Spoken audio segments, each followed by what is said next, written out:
آج ہم ایک ایسی تحریر کا جائزہ لے رہے ہیں جو ایران کے معاشرتی ڈھانچے کا ایک بہت ہی منفرد اور دلچسپ نظریہ پیش کرتی ہے۔ اس تحریر کی شروعات ایک بڑے ڈرامائی سوال سے ہوتی ہے، جس میں ایران کو ایک ایسی قوم کے طور پر پیش کیا گیا ہے جو عالم کفار کے ساتھ حالت جنگ میں ہے اور تمام مشکلات کا ڈٹ کر مقابلہ کر رہی ہے۔ تو سوال یہ پیدا ہوتا ہے کہ آخر یہ سب کیسے ممکن ہوا؟ تحریر کے مطابق اس کا جواب ان قابل ذکر دعووں میں ہے جو ایک تنازع کے دوران ملک کی اندرونی حالت کے بارے میں کیے گئے ہیں۔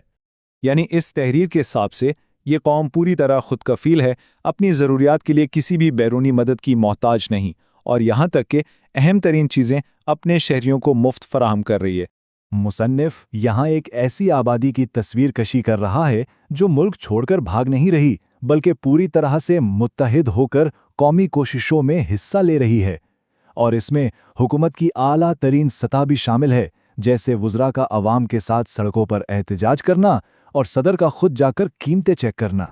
اور یہ جو ریزیلینس ہے، یہ تحریر کے مطابق کوئی ایک دن میں پیدا نہیں ہوئی، بلکہ اس کے پیچھے دہائیوں کی محنت ہے، اور خاص طور پر 47 سال کی پابندیوں اور جنگوں کا ذکر کیا گیا ہے۔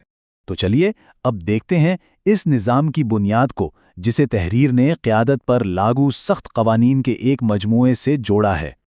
اس سلائیڈ میں جو چیز واقعی قابل غور ہے وہ قیادت کا ایک ایسا ویژن ہے جو مصنف کے مطابق ذاتی دولت یا غیر ملکی تعلقات سے بالکل الگ ہے۔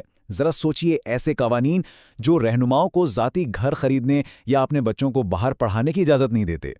اسی سلسلے میں مصنف ڈیوٹی سے وابستگی پر زور دیتا ہے اور دعویٰ کرتا ہے کہ سپریم لیڈر روزانہ تقریباً 18 گھنٹے کام کرتے ہیں۔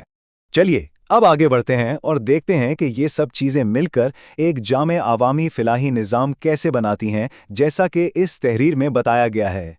تحریر کا دعویٰ ہے کہ قیمتیں اچانک نہیں بڑھائی جاتیں، بلکہ اس کے لیے ایک پورا کنٹرول پروسیس ہے تاکہ عوام کو مالی مشکلات سے بچایا جا سکے۔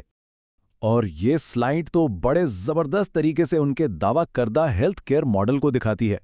جیسا کہ اس چارٹ سے صاف ظاہر ہے، ریاست مبینہ طور پر طبی اخراجات کا بڑا حصہ یعنی 70% خود برداشت کرتی ہے۔ اس کے علاوہ بھی تحریر میں کئی اور فوائد گنوائے گئے ہیں، مثلاً مکمل طور پر مفت تعلیم جو ایک پڑھی لکھی آبادی پیدا کرتی ہے، اور پھر نئی ماؤں کے لیے براہ راست مالی امداد۔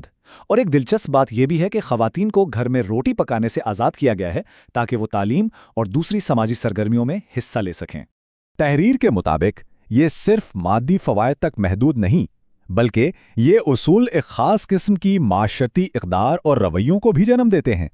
تو یہاں سب سے اہم نقطہ یہ مرکزی تصور ہے، ولایت فقیہ، جسے تحریر پورے معاشرے کی نظریاتی اور فلسفیانہ بنیاد کے طور پر پیش کرتی ہے۔